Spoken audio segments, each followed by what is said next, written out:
दोस्तों नमस्कार, आदाब, सत श्री अकाल। उर्मिलेश संवाद के इस खास कार्यक्रम में आपका बहुत बहुत स्वागत है। दोस्तों, प्रधानमंत्री नरेंद्र मोदी और अमित शाह जी ये दोनों चुनाव को प्रचार अभियान के जरिए, अपने खास ट्रिक के जरिए चुनाव को मोड़ने के उस्ताद माने जाते रहे हैं और चुनाव में इस कदर प्रचार करते हैं कि बड़े बड़े प्रचारक भी इनके आगे सरेंडर कर देते हैं। जो पहले के बहुत सारे रीजनल जो बॉसेस थे, जिनको क्षेत्रीय क्षत्रप कहा जाता है, उनको भी लगा कि ये दो नेता ऐसे आए हैं जो बेइंतहा मेहनत करते हैं। अगर लगता उनको है कि इस इलाके में, इस राज्य में बीजेपी के उम्मीदवार जीत भी रहे हैं, तो भी वो बहुत दौरे करते हैं, इतनी पब्लिक मीटिंग्स, इतनी रैलियां करते हैं कि लोग हैरत में रह जाते हैं कि प्रधानमंत्री क्यों इतने परेशान हैं जब उनकी पार्टी जीत रही है।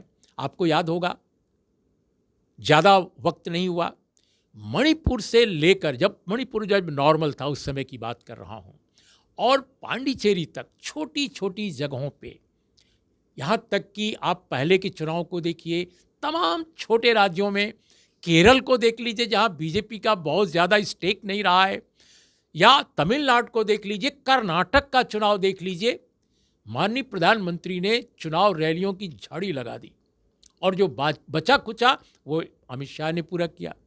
लेकिन ये जो दो चुनाव हो रहे हैं, खासकर जम्मू कश्मीर और हरियाणा, यहाँ पर इन दो चुनाव में, जबकि काफ़ी बड़ा स्टेक है बीजेपी का, यहाँ पर सरकार है हरियाणा में और सरकार भी काफ़ी समय से चल रही है, बहुत ताकतवर पार्टी है वहाँ पर, उसका बहुत स्ट्रांग बेस हो चला है। जो अन्य पार्टियां हैं वो विखंडित है। लेकिन श्रीमान नरेंद्र मोदी और श्रीमान अमित शाह वो चुनाव प्रचार को लेकर उस तरह की शिद्दत नहीं दिखा रहे हैं, उतने शिद्दत से चुनाव प्रचार नहीं कर रहे हैं। क्यों नहीं कर रहे हैं? असल कहानी यही है जिस पर मैं आपके सामने आज कुछ अपनी बातें रखना चाहता हूं। दोस्तों, अमित शाह तो फिर भी हरियाणा में 4 बार गए, जम्मू कश्मीर में भी गए, आई थिंक वहाँ भी कई बार गए, लेकिन प्रधानमंत्री मोदी अभी तक केवल हरियाणा 1 बार गए हैं, जो उनके लिए प्रायोरिटी स्टेट आता है, प्रायोरिटी स्टेट है, सिर्फ 1 बार। अब वो कुछ जाने वाले हैं, विदेश यात्राओं में इधर काफ़ी मगन रहे। इसके अमेरिका वाली यात्रा से पहले भी वो कई मुल्कों में गए, ऐसे मुल्कों में भी गए जिनका भारत से राजनयिक रिश्ता तो है, लेकिन बहुत ज़्यादा व्यापारिक संबंध या बहुत ज़्यादा डिप्लोमेटिक जो एक स्ट्रॉन्ग जो एक बॉन्ड होती है उस तरह की नहीं थी, ऐसे मुल्कों में भी गए। जबकि चुनाव की रणभेरी बज चुकी थी, प्रधानमंत्री तो 3-3 महीने पहले से चुनाव प्रचार शुरू कर देते रहे हैं, लेकिन इस समय तो चुनाव बिल्कुल उसकी रणभेरी बज चुकी है। जम्मू कश्मीर में तो चुनाव संपन्न हो रहा है, वहाँ एक फेज हो चुका है, दूसरा फेज 25 को है, यानी जब मैं आज से बात कर रहा हूँ आपसे तो कुछ ही घंटे के बाद वहाँ मतदान होगा और फिर तीसरा फेज आएगा। लेकिन अगर देखा जाए तो प्रधानमंत्री जी बहुत कम इंटरेस्ट शो कर रहे हैं इन चुनाव में। तो क्या माना जाए, क्या भारतीय जनता पार्टी ने और उसके टॉप नेताओं ने ये मान लिया है कि ये दोनों चुनाव हार रहे हैं? क्या उन्होंने मान लिया कि भारतीय जनता पार्टी वाकई इन दोनों चुनाव में बहुत अच्छा परफॉर्म नहीं कर रही है? मैं नहीं जानता, मैं चुनाव का भविष्यवक्ता नहीं हूँ, मैंने कभी चुनावी भविष्यवाणियाँ नहीं की हैं। लेकिन दोस्तों, जम्मू कश्मीर में अभी होके आया हूँ कुछ ही दिन पहले, और हरियाणा बिल्कुल दिल्ली के बगल में है, जायज़ा लेता रहता हूँ, लेकिन यकीनन मैं हरियाणा नहीं गया, जाने की सोच रहा हूँ। लेकिन मैं आपको बताऊँ कि हरियाणा में तो कोई पार्टी चुनाव लड़ ही नहीं रही है। आप कहेंगे कि मैं बीजेपी के नेताओं के इंटरेस्ट कम होने की बात तो कर रहा हूं, लेकिन कांग्रेस का पक्ष ले रहा हूं। बिल्कुल नहीं, कांग्रेसी भी वैसे ही हैं। टॉप जो कांग्रेसी लीडर हैं, चाहे वो राहुल गांधी हों, चाहे प्रियंका गांधी हों, चाहे मल्लिकार्जुन खड़गे हों, तीनों की बहुत कम मीटिंगें हो रही हैं, रैलियां बहुत कम हो रही हैं। राहुल गांधी ने अब शुरू किया है, बहुत लेट शुरू किया है। तो कांग्रेस तो वैसे भी लेट लतीफ़ पार्टी है। कहा जाता है कि कोई फैसला बहुत महत्वपूर्ण होने को होता है तो दोपहर में पता चलता है कि आज शाम को मीटिंग होगी और फिर देर रात तक उसका डिसीजन जो है कन्वे करती रही है पार्टी। बड़ी दिलचस्प पार्टी है और बहुत पहले से।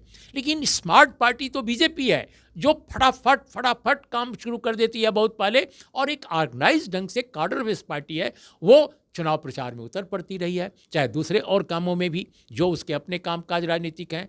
तो कंपेयर कांग्रेस और बीजेपी में नहीं किया जा सकता एज फार एज इलेक्शन का प्रोपेगेंडा।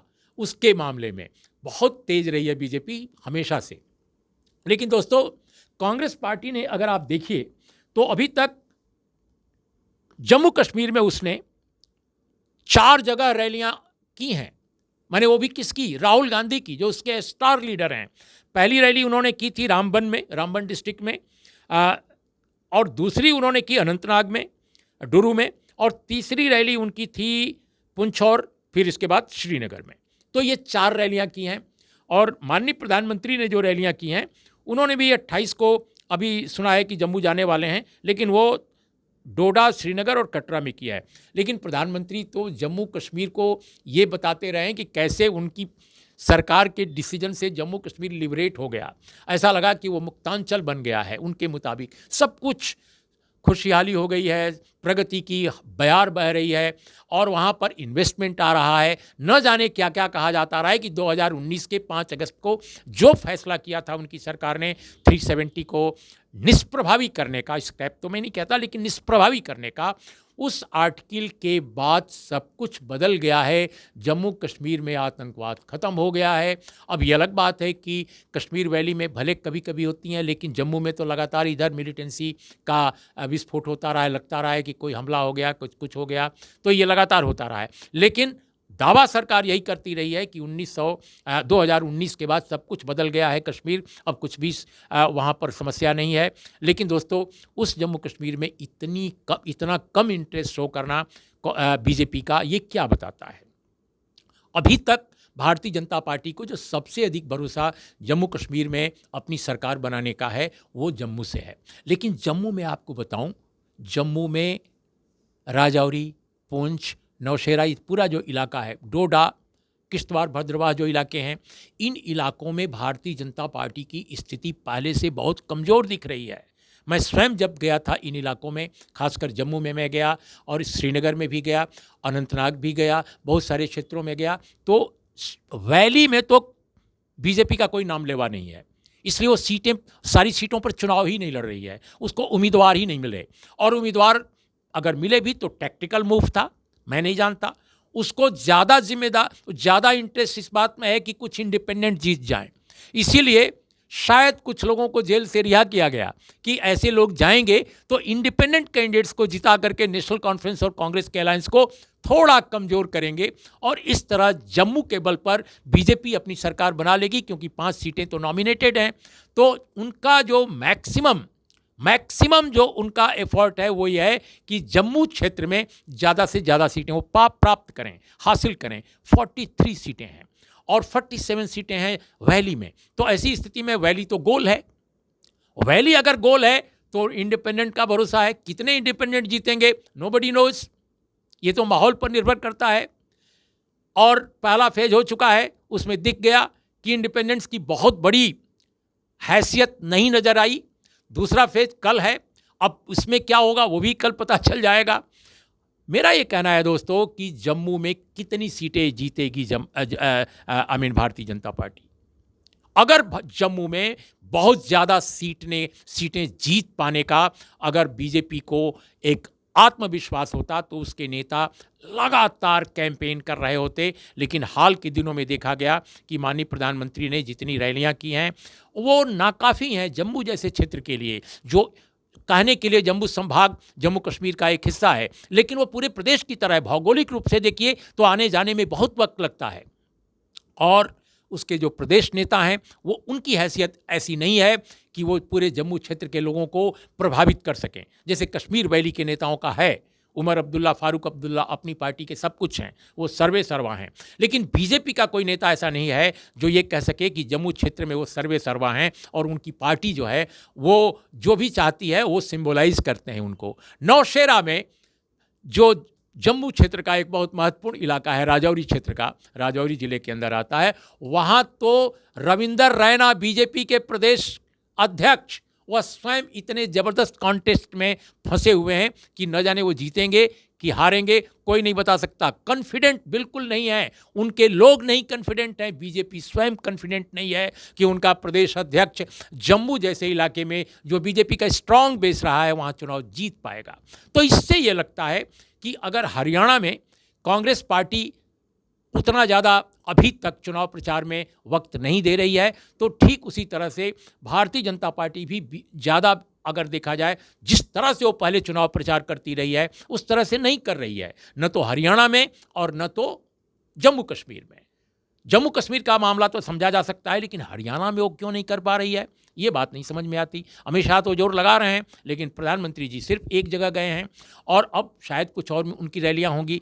अभी सुना है कि राहुल गांधी ने अब शुरू कर रहे हैं और कुछ और रैलियां प्रियंका गांधी के लिए रखी गई हैं। मल्लिकार्जुन खड़गे को भी आना था, हम वाले नहीं जा पाए।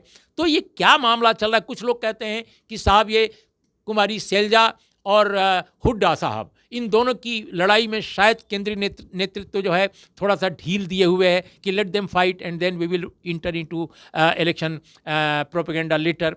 तो ये मैं नहीं जानता कि इसमें असलियत क्या है, लेकिन एक बात ज़रूर है कि दरअसल हरियाणा में शायद जनता ने ही तय कर रखा है कि चुनाव प्रचार वही करेगी और वो बीजेपी से बहुत नाराज़ है। तो अगर जनता स्वयं बीजेपी को हराना चाहती है तो हो सकता है कि बीजेपी ने भांप लिया हो चुनाव प्रचार से पहले, वो ये भी देख लेते हैं, अपनी एजेंसियों के जरिए बाकायदे सर्वे कराते हैं, इंटरनल सर्वे, कि साहब बीजेपी हरियाणा में बहुत बुरी स्थिति में है। हो सकता है इसलिए इंटरेस्ट शो ना कर रहे हों। हो सकता है प्रधानमंत्री क्यों रैलियां ज़्यादा करेंगे जब लगता है उनको कि ये बाजी हार गए हैं, और अगर बाजी हार गए हैं तो क्यों एक क्रिटिकल कमेंट्स आएंगे, आलोचना होगी कि प्रधानमंत्री ने इतना प्रचार किया फिर भी बीजेपी हार गई। तो ये भी हो सकता है, लेकिन निश्चित रूप से भारतीय जनता पार्टी कांग्रेस के मुकाबले चुनाव प्रचार बहुत शिद्दत से करती रही है, ज़बरदस्त कैंपेनिंग करती रही है। और दो स्टार नेता अमित शाह और नरेंद्र मोदी तो बिल्कुल जिला क्या, कई बार तो तहसील तहसील जाते रहे हैं। इस बार जम्मू कश्मीर में और हरियाणा में ये नहीं दिखाई दे रहा है। अब देखना होगा कि कांग्रेस और बीजेपी के नेता बिल्कुल आखिरी क्षणों में क्या करते हैं। तो दोस्तों, ये बात मैं आज कहना चाहता था कि जम्मू कश्मीर में और हरियाणा में किसकी सरकार बनेगी, ये देखते रहिए रिजल्ट के दिन क्या होता है। लेकिन अभी माहौल फिलहाल बड़ा ठंडा ठंडा सा दिखाई दे रहा है। नमस्कार, आदाब, सत श्री अकाल।